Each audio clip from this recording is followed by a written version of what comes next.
घर से बेघर हुई तो दिग्विजय मेरे लिए स्टैंड ले रहा था, श्रुतिका लड़ रहा था। श्रुतिका बहुत इमोशनल थी, शी वॉज वेरी सैड। मेरा और रजत का झगड़ा भी होता था, बात भी होती थी, फिर झगड़ा होता था, फिर बात होती थी, ऐसे ही चलता था। और मैंने बोला रजत को कि भाई हाथ वाथ उठाना सही नहीं है। अर्चना से ऐसी उम्मीद नहीं थी कि वो मतलब फुटेज के लिए आप किसी लड़की का नाम इस तरह से बोल रहे हो। इतना गंदा कोई लड़की किसी के बारे में कैसे बोल सकती है यार। इस लेवल तक तो नहीं जाना चाहिए फुटेज के लिए। क्या एक भाई नहीं बोल सकता अपनी बहन को कि तुमने हक क्यों किया? Hello everyone, this is Chahat Pandey and you are watching Bazooka. Thank you. Chahat, सबसे पहले बज़ूका में आपका ढेर सारा स्वागत है। बज़ूका में यस। हेलो।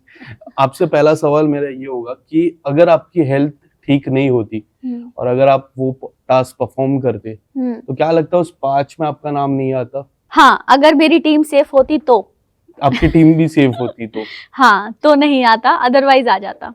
बट अगर ये आपको ऐसा नहीं लगा कि आपको एक और मौका देना चाहिए क्योंकि आपकी हेल्थ ठीक नहीं थी और आपने परफॉर्म भी नहीं किया वो टास्क? ओके, अगर 5 में नाम, अगर 5 लोग इविक्ट नहीं होते सो डेफिनेटली मैं बच जाती। पर ये शॉकिंग था कि 5 लोग जा रहे हैं, इसलिए ऐसा हो गया। आपका नाम आना आपके लिए शॉकिंग था सबसे ज्यादा? ऑफ कोर्स शॉकिंग तो था, बट अभी लोग ही मतलब 6-7 थे और उसमें से 5 तो इविक्ट हो रहे थे, तो कौन ही बचा? 1-2 लोग ही बचे, बाकी सब गए। सो वो मुझे लग रहा था कि शायद। क्या आप हैप्पी हो अपने जर्नी से? हाँ, मैं बहुत ज़्यादा हैप्पी हूँ। I am very happy.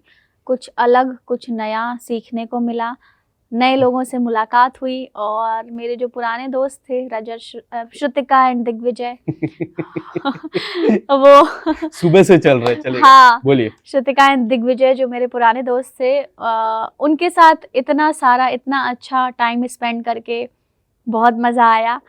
मतलब मुझे दिखा कि यार दोस्ती कितनी सच्ची है उन दोनों की, क्योंकि जब मैं घर से बेघर हुई तो दिग्विजय मेरे लिए स्टैंड ले रहा था, लड़ रहा था। श्रुतिका बहुत इमोशनल थी, शी वॉज वेरी सैड। वो देख के मुझे बहुत अच्छा लगा कि यार मैंने बहुत अच्छे रिश्ते कमाए हैं। यस, लफ्जों पे एक नाम भी आया, रजत का नाम। तो मेरा सवाल ये होगा कि जब पहली बार जब रजत और दिग्विजय की फाइट हुई तभी आपने दिग्विजय को सपोर्ट किया और काफी लोग शौक थे कि बिग बॉस में आपने काफी ज्यादा सपोर्ट किया था रजत को। उसके बाद धीरे धीरे फ्रेंडशिप बढ़ी और फ्रेंडशिप एक अलग लेवल पे आ रही है, सोशल मीडिया पे काफी ज्यादा चर्चा हो रही है। आप किस तरह से देखते हो रजत के साथ फ्रेंडशिप और रजत की अब तक की जर्नी, बिग बॉस अब तक की जर्नी 50 के शो में? देखिए, बिग बॉस में भी मेरा और रजत का झगड़ा भी होता था, बात भी होती थी, फिर झगड़ा होता था, फिर बात होती थी, ऐसे ही चलता था। क्योंकि मुझे जब लगता था कि वो गलत है या कोई भी इंसान गलत है, मैं उससे लड़ जाती थी, चाहे मेरा दोस्त ही क्यों ना हो, मैं स्टैंड लेती थी। और सेम जब 50 में दिग्विजय एंड रजत का झगड़ा हुआ तो उसमें मुझे लगा कि यार दिग्विजय की कोई गलती नहीं थी और बहुत बुरी तरह दिग्विजय ऐसे चोट आ गई थी उसको, उसका बनियान वनियान फाड़ के फेंक दिया था, तो वो चीज़ें मुझे देख के नहीं अच्छा लगा। इसलिए मैंने दिग्विजय का स्टैंड लिया, मैं उसके साथ थी और मैंने बोला रजत को कि भाई हाथ वाथ उठाना सही नहीं है। इसके अलावा आपके जो रिश्ते को लेके, आप अभी इसके पहले मैंने सुना कि एक भाई और बहन का रिश्ता है, बट एक भाई और बहन का रिश्ता कई हद तक सोशल मीडिया पे एक अलग चर्चा हो रही है और घर पे भी जो महल है उस पर ज्यादा अलग चर्चा हो रही है। सबसे बड़ी बात मुझे ये लगी अर्चना ने जो कहा, एक बहुत गलत वर्ड यूज किया आप दोनों के रिश्ते को लेके। आपने देखा होगा कि वो लोग रात में ऊपर क्या करते हैं। ये जब आपने देखा तो आप किस तरह से रिएक्ट करने वाला, और अर्चना से जब मुलाकात होगी तो आप क्या बोलोगे उसको? बहुत अच्छा सवाल किया आपने। अर्चना ने जो बोला मेरे रजत के बारे में कि रात को चाहत रजत के साथ कमरे में, सो आप ये बताइए कि यार वो घर है, वहां पे किसी का प्राइवेट रूम तो है नहीं कि हम सबको प्राइवेट रूम मिले हुए हैं और कैमराज नहीं है। एक रूम में 8 लोग रहते हैं शेयरिंग में, वो भी बेड भी शेयरिंग होता है। मैं और श्रुतिका बेड शेयर कर रहे थे और मेरे रूम में खुद 8 लोग थे और कैमराज हर जगह लगे हुए थे। उसके बाद भी अर्चना से ऐसी उम्मीद नहीं थी कि वो मतलब फुटेज के लिए आप किसी लड़की का नाम इस तरह से बोल रहे हो, क्योंकि और भी घर में लोग हैं और तो किसी ने नहीं देखा, सिर्फ आपने। अगर वो रजत कभी 2 मिनट के लिए मेरे रूम में आ गया, श्रुतिका भी थी बात करने के लिए, हम बात करते थे, मैं भी कभी चली जाती थी, निक्की के रूम में वहां पे सब लोग बैठे रहते थे, तो इसको हम इस तरह से नहीं बोल सकते ना किसी के बारे में। तो वो सुन के स्टेटमेंट मुझे बहुत दुख हुआ, मुझे लगा यार इतना गंदा कोई लड़की किसी के बारे में कैसे बोल सकती है यार, इस लेवल तक तो नहीं जाना चाहिए फुटेज के लिए। काफी लोग कह रहे हैं कि आप पॉजिटिव हो इस रिश्ते में, बट मुझे ऐसा लगा कि रजत आपसे ज्यादा पॉजिटिव हो, क्योंकि प्रिंस को आपने जब हक किया था उन्होंने आपको पूछा कि क्यों हक किया।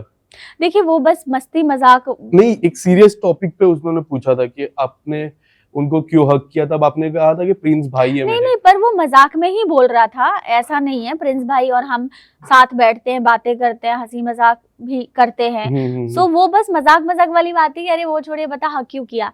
सो एक मतलब क्या एक भाई नहीं बोल सकता अपनी बहन को कि तुमने हक क्यों किया, या बोलते हैं हम हंसी मजाक में भी बोल देते हैं, दोस्तों को भी बोल देते हैं, अपने भाई बहन को भी बोल देते हैं। पर क्योंकि रजत ने ये बात कही, इसीलिए इस बात का इतना ज्यादा बड़ा मुद्दा बन गया और लोगों ने इसको अलग तरह से, अलग नजरिए से देख रहे हैं लोग हम दोनों को, इसलिए उनको ऐसा लगा। बाकी ये छोटी सी चीज थी और इतना कोई मुद्दे वाली बात, ये इतनी कोई बड़ी बात ये थी नहीं, हंसी मजाक वाली बात थी, सब हंस रहे थे, हंसी हंसी में सब खत्म हो गया। और घर के अंदर भी जो लोग मतलब हमें जो टीज करते थे, थोड़ा बहुत हंसी मजाक करते थे, वो भी इसलिए कर रहे हैं क्योंकि बिग बॉस के टाइम से जो मेरा और रजत का एक हैशटैग चला है ना, लोग उसी नजर से हमें घर के अंदर भी देखते थे, क्योंकि जो घर के बाहर है उन्होंने जब हमें बिग बॉस में देखा और जो चीजें तब वायरल हो रही थी हम दोनों की, जो हमें ही नहीं पता था कि ऐसा हो रहा है, तो घर के अंदर वाले लोग भी हमें उसी नजरिए से देख रहे थे, क्योंकि वो चीज बिग बॉस से चली आ रही है।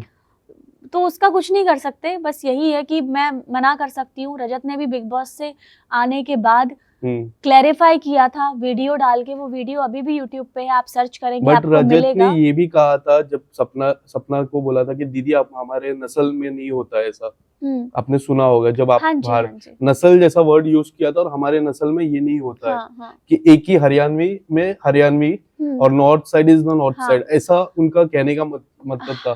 तो अगर ये भाई का रिश्ता और बहन का रिश्ता है तो ये वर्ड तो आना नहीं चाहिए, मुझे ऐसा आना नहीं चाहिए, ऑफ कोर्स नहीं आना चाहिए, पर लोगों को ऐसा लग रहा था अंदर, वही मैंने बोला नजरिए की बात है, क्योंकि वो चीज बिग बॉस से हैशटैग चल रहा है हम लोगों का, इसीलिए अंदर वाले भी यही सोचते थे। अगर हम बैठ के बातें कर रहे हैं तो भी लोग यही सोच रहे थे। करेक्ट। सपना जी को और जो लोग वहां बैठे थे उन लोगों को क्लैरिफाई करने के लिए ही रजत ने वो बात बोली थी कि मतलब उसकी शादी उसकी कास्ट में ही हो सकती है, एंड ऑफ कोर्स हर इंसान को हक है कि उसको कहाँ शादी करनी है, कहाँ नहीं करनी है, किससे नहीं करनी है, वो सिर्फ उसी इंसान का कॉल होना चाहिए जिसको शादी करनी है, और किसी का इन्वॉल्वमेंट नहीं होना चाहिए, ना आप लोगों का, ना मेरा, ना किसी और का। तो वो चीज वो क्लियर कर रहा था। और ठीक है, सबके परिवार और सबकी सोच अलग अलग होती है, उसमें किसी का इंटरफेयर होना भी नहीं चाहिए। सो रजत ने भी क्लियर कही है ये बात। सो ऐसा ही है कि आप जो भी वीडियोस हमारे देख रहे हैं उस पे आप ये लव एंगल वाला म्यूजिक हटा के आप भाई बहन वाला म्यूजिक डाल के आप देखिए हमारे वीडियोस, आपका नजरिया बदलेगा। बट खानजादी ने जो निजी जिंदगी में टिप्पणी की है, आपने देखा ही होगा, जितना चल रहा है वायरल, सोशल मीडिया हो जाए या फिर काफी लोग ने ये सवाल पूछा रहेगा।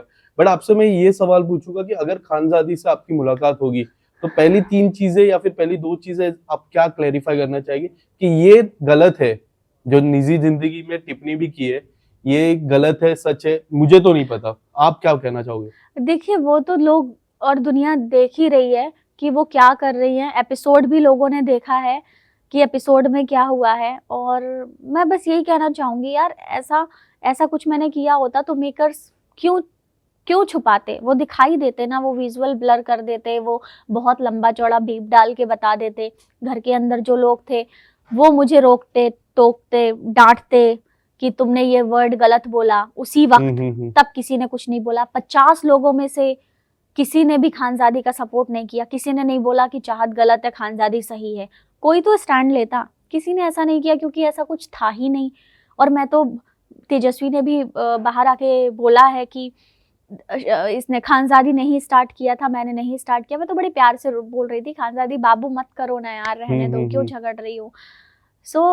पर ठीक है, अभी वो आके बोल रही है। जब मुलाकात होगी क्या होगा, मेरा सवाल ये था कि जब आपकी मुलाकात हुई, इन केस आप कोई इवेंट में मिलते हो, हाँ जी। अगर हम स्पॉट भी करते हैं आप कोई इवेंट पे, तो आपकी पहला वाक्य क्या होगा खानजादी को लेकर? देखिए कुछ भी नहीं, मुझे खानजादे से कोई लेना देना नहीं है। गॉड ब्लेस हर एंड मेरी माँ ने सिखाया है क्षमा करना। सो क्षमा वीरस्य भूषणम, यही लाइन मुझे याद है मेरी माँ की कही हुई कि क्षमा करो, जाने दो। 3 नाम काफी चर्चा पे है, एक फैजू का नाम, शिव का नाम और काका का नाम। ये 3 नाम पे कोई विनर होने वाला है। आपको क्या लगता है ये तीनों में कौन डिजर्विंग है विनर के रूप में? इन तीनों और में 3 में रजत का नाम नहीं है, क्या आपको लगता है इन 3 में रजत का नाम भी होना चाहिए? हाँ होना चाहिए, बट अगर जो 3 नाम आप बोल रहे हैं उसमें से अगर मैं सिलेक्ट करूं सो आई वांट कि फैजू जीते। ओके, मैं 5 नाम लूंगा, आपको 5 नाम बताना है कि उस घर में चालाक है, किंग है, क्वीन है, कौन है, ठीक है? सबसे पहला नाम करण पटेल। उनकी पूरी गेम को देख के एक वर्ड आपको देना हो, क्या होगा करण पटेल की? वो हॉलीडेज पे आए हैं, पिकनिक मूड ऑन है उनका एंड वो मस्त कूल है और एकदम सोते हैं, आराम से रहते हैं, कोई टेंशन नहीं है दुनियादारी की। मस्त आदमी है। Digvijay? He is very honest okay. Person, he is very honest. Shrutika? My sister. Okay.